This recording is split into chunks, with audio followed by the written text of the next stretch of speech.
ओम नमः शिवाय। आप श्री शिव महापुराण के प्रथम विद्येश्वर संहिता का श्रवण कर रहे हैं। 5वां अध्याय। भगवान शिव के लिंग एवं साकार विग्रह की पूजा के रहस्य तथा महत्व का वर्णन। सूत जी बोले, हे शौनक, जो श्रवण, कीर्तन और मनन इन तीनों साधनों के अनुष्ठान में समर्थ न हो, वह भगवान शंकर के लिंग एवं मूर्ति की स्थापना कर नित्य उसकी पूजा करके संसार सागर से पार हो सकता है। छल न करते हुए अपनी शक्ति के अनुसार धनराशि ले जाए और उसे शिवलिंग अथवा शिव मूर्ति की सेवा के लिए अर्पित कर दे।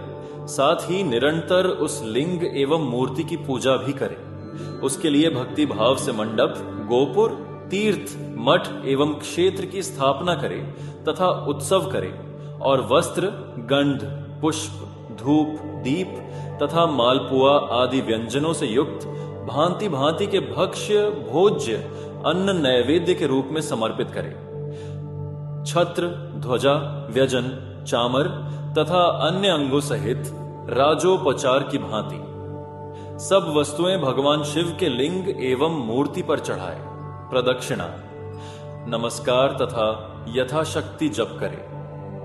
आवाहन से लेकर विसर्जन तक सारा कार्य प्रतिदिन भक्तिभाव से संपन्न करे। इस प्रकार शिवलिंग अथवा शिव मूर्ति में भगवान शंकर की पूजा करने वाला पुरुष श्रवण आदि साधनों का अनुष्ठान न करे तो भी भगवान शिव की प्रसन्नता से सिद्धि प्राप्त कर लेता है। पहले के बहुत से महात्मा पुरुष लिंग तथा शिव मूर्ति की पूजा करने मात्र से भव बंधन से मुक्त हो चुके हैं। ऋषिगण बोले, मूर्ति में ही सर्वत्र देवताओं की पूजा होती है, परंतु भगवान शिव की पूजा सब जगह मूर्ति में और लिंग में भी क्यों की जाती है? सूत जी बोले, हे मुनीश्वरों, आप लोगों का यह प्रश्न तो बड़ा ही पवित्र और अत्यंत अद्भुत है। इस विषय में महादेव जी ही वक्ता हो सकते हैं। कोई पुरुष कभी और कहीं भी इसका यथार्थ प्रतिपादन नहीं कर सकता। इस विषय में भगवान शिव ने जो कुछ कहा है और उसे मैंने गुरु जी के मुख से जिस प्रकार सुना है, उसी तरह क्रमशः वर्णन करूंगा। एकमात्र भगवान शिव ही ब्रह्म रूप होने के कारण निष्कल, निराकार कहे गए हैं।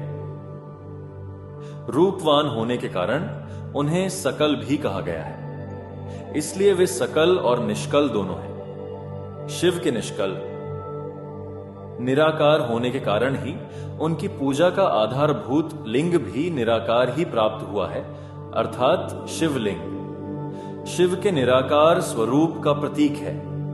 इसी तरह शिव के सकल या साकार होने के कारण उनकी पूजा का आधारभूत विग्रह साकार प्राप्त होता है, अर्थात शिव का साकार विग्रह उनके साकार स्वरूप का प्रतीक होता है। सकल और अखिल, समस्त अंग आकार सहित साकार और अंग आकार से सर्वथा रहित निराकार रूप होने से ही वे ब्रह्म शब्द से कहे जाने वाले परमात्मा हैं। यही कारण है कि सब लोग लिंग निराकार और मूर्ति साकार दोनों में ही सदा भगवान शिव की पूजा करते हैं। शिव से भिन्न जो देवता हैं वे साक्षात ब्रह्म नहीं है, इसलिए कहीं भी उनके लिए निराकार लिंग नहीं उपलब्ध होता।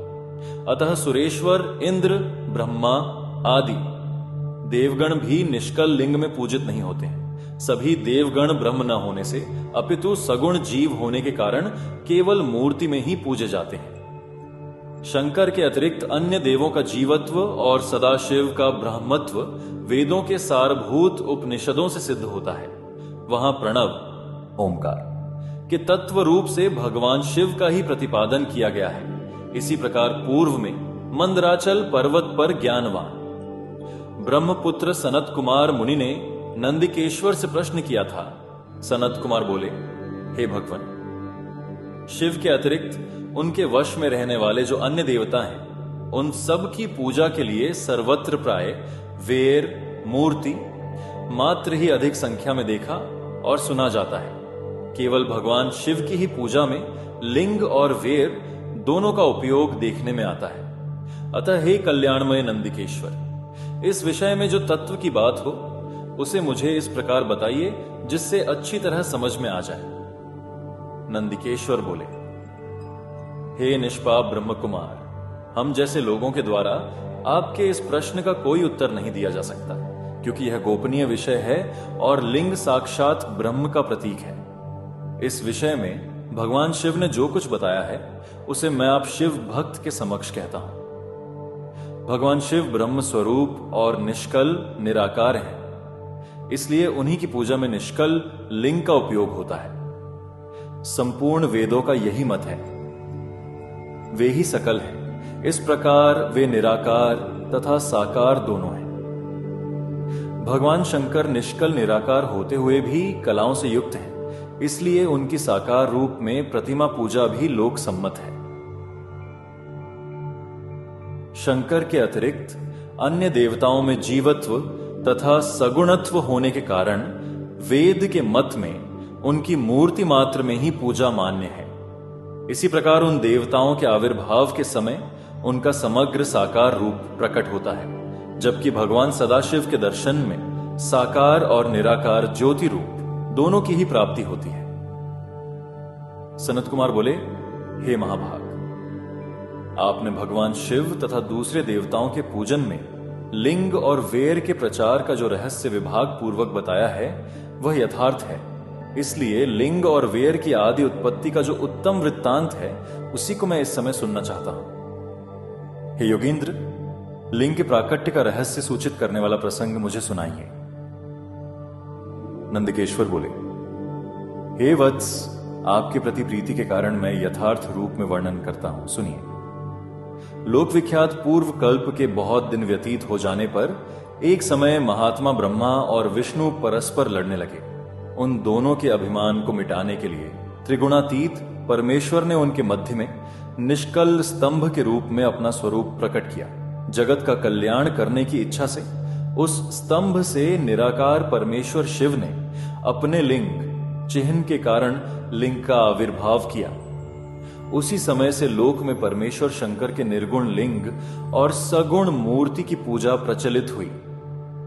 शिव के अतिरिक्त अन्य देवों की मूर्ति मात्र की ही प्रकल्पना हुई। वे देव प्रतिमाएं पूजित हो नियत शुभ कल्याण को देने वाली हुई और शिव का लिंग तथा उनकी प्रतिमा दोनों ही भोग और मोक्ष को देने वाली हुई। इस प्रकार श्री शिव महापुराण के अंतर्गत प्रथम विदेश्वर संहिता में शिवलिंग की महिमा का वर्णन नामक 5वां अध्याय पूर्ण हुआ।